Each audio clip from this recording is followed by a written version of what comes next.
All right, that's much better. It might be in mono here, but I definitely have audio input now. That comment, appreciate it. That was very helpful. See if we can do a couple little setting adjustments here to improve it as well. This morning was a real challenge to get actually even the video working for some reason. I haven't actually gone live for a long time, so that's impacted a little bit as well. All right, one more thing here. All right, perfect. All right, now we're good to go. All right, excellent, perfect. Thank you. So Shanoyan, thank you for your comments. That's great. So I'm gonna have to start all over. And this video is gonna have to be edited when I go ultimately online. So Peterson event. It's been a really eventful week when it comes to the medical social media community space. The Damar Hamlin injury, which I think everyone is shocked to see someone who's healthy suddenly collapse on the field. And doctors came out online immediately coming out with the most likely diagnosis. I think everyone heard the term commotio cordis multiple times this particular week. And my understanding is the doctors from UC have not come out with a particular diagnosis. They're still working it up. There's a number of things on your differential. That being said, when you watch the video and you see the actual strike in his chest, you think, commotio cordis is probably the most likely cause for sure. And so, but the other possibilities include things like you can have acute coronary syndrome. What I find interesting as a trauma surgeon is that I'm having a little bit of a video lag. I'm sorry about that. One of the interesting things I found as a trauma surgeon is that the trauma surgery department is actually the one taking care of Damar Hamlin. And people were speculating online a little bit, well, why is it not under a cardiac ICU or a medical intensive care unit? And the reality is that up until the point that this is a person who had a blunt trauma to the chest, and that's what caused the cardiac arrest. And so naturally the hospital is going to triage the patient through any pathway, a trauma pathway at the end of the day. So we do as trauma surgeons deal with true cardiac causes. I can think of one example that I had recently, which was again an acute coronary syndrome that happened from exactly that, a blunt injury to the chest. It was someone who was driving a car. The chest, they hit their chest right against the steering wheel, and that caused actually damage to the blood vessels, cardiac injury that caused that person to have a true heart attack and ultimately a cardiac arrest. Now, we were able to revive our patient, and the person is doing relatively well. And it's great to see that Damar Hamlin is doing as well as he is. I'm told that he's neurologically intact, starting to breathe independently, even though he's still on a ventilator, at least as of this morning, my understanding. If that's changed, then we'll correct that for sure. But definitely looking like he's going to make a thing, but also good for the public to see. One of the challenges we have as doctors is communicating with people end-of-life decisions. And the reality is that people don't understand how traumatic and how aggressive some of the treatments are when we're trying to resuscitate someone at the end of life. And having an example, a tragic example that the public was able to see, to really see what goes into, and obviously was possible because of the doctors and people who are on the field at the time, which is fantastic. But is the type of thing that can happen only really in a setting where there's those types of providers nearby. The hospital is one of those settings. The other thing to also understand is that, again, Damar Hamlin's a young man, extremely fit, peak health for sure, use of CPR and immediate response with all the tools available. Again, in the hospital, when patients are getting to the point of a cardiac arrest, oftentimes their whole physiology is broken down, the whole organism is breaking down, and those techniques to bring a patient back has a much lower chance of resulting in survival. So again, different content, a blunt injury to the chest, usually the left side of the chest, and it causes blow to the heart. Now, if the heart is in a particular vulnerable state, there's different areas of the cardiac cycle. The T waves is what we call them, are the area of the cycle where there's repolarization of the heart. The heart's getting ready for the next beat.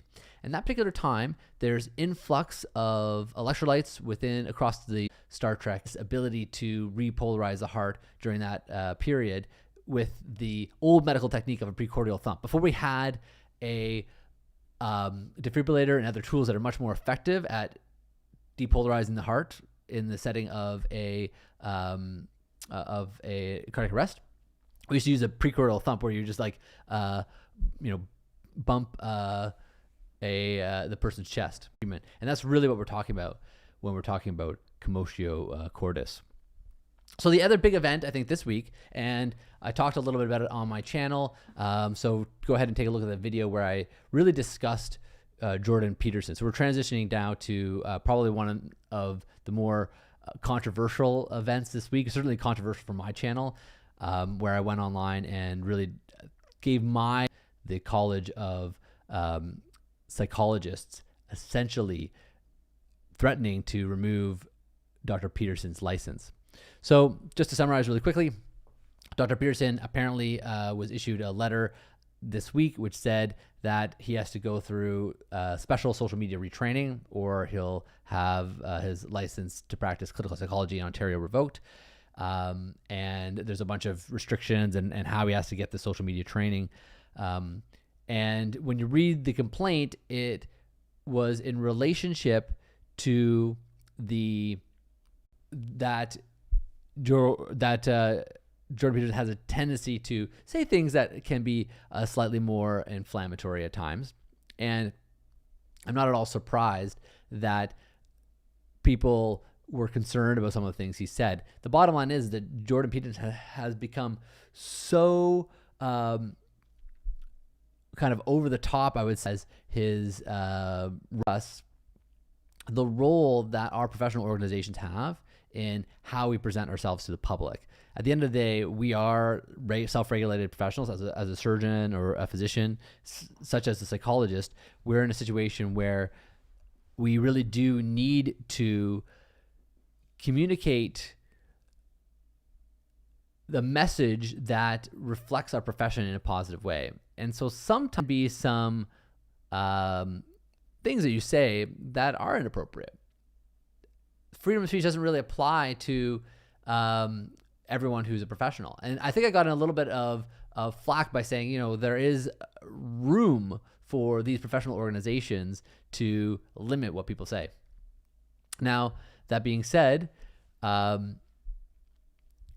also feel in this particular instance that the College of Psychologists is probably overstepping.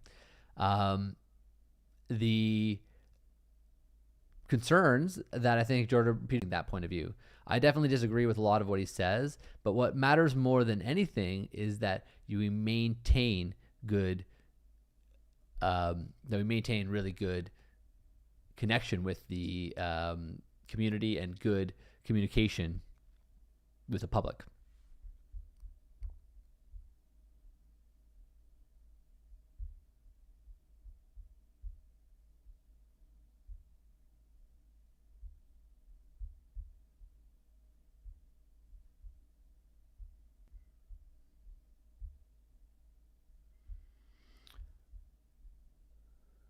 All right.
Okay.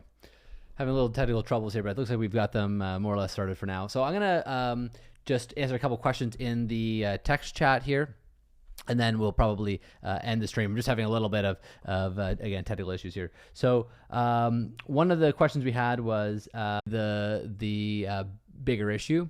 But one thing you could certainly try in a situation like that would be a precordial thump on the field. If someone's collapsed, they don't have no pulse, and recognizing that they're going to be in an arrhythmia like a ventricular tachycardia or ventricular fibrillation, like a sort of pounding on the chest, precordial thump may actually get them back into a perfusing rhythm. Is they put a breathing tube into his throat, and we're breathing for him, and then typically what we do when someone has a traumatic cardiac arrest is we don't let them wake up right away. We give them a bit of sedation and make sure all their physiologic parameters normalize. We look at their blood work, their lactate levels, all these different things, and then slowly reduce the sedation and with a combination of some medications for whatnot. All right. Evan says the quality is good. Appreciate that. That we're having trouble. I'll definitely watch this back to see where the troubles were in this particular thing. All right. So you know what I'm going to do is I'm seeing a bunch of different feedback when it comes to the video and audio quality. I'm going to cancel the stream. But anyway, Lucas, thanks for your comments. I appreciate everyone. I'm going to be doing a lot more live streams once I get the technical issues, better managed. We'll hopefully have even better quality live streams in the future. I'm definitely looking forward to reconnecting with everyone. This week was interesting. There were just so many different topics to cover, and obviously other weeks there's not going to be as much. But I'm always happy to talk to people about medical concerns, do various things that are happening. Also do educational videos focusing specifically on the surgical areas that I specialize in. So that's obviously trauma and general surgery. That includes colon issues, gallbladder issues, hernias, among other concerns as well. So every comment is read. I very, very much appreciate all of your participation on my channel. It's really a community that I'm trying to build. And once again, thank you for your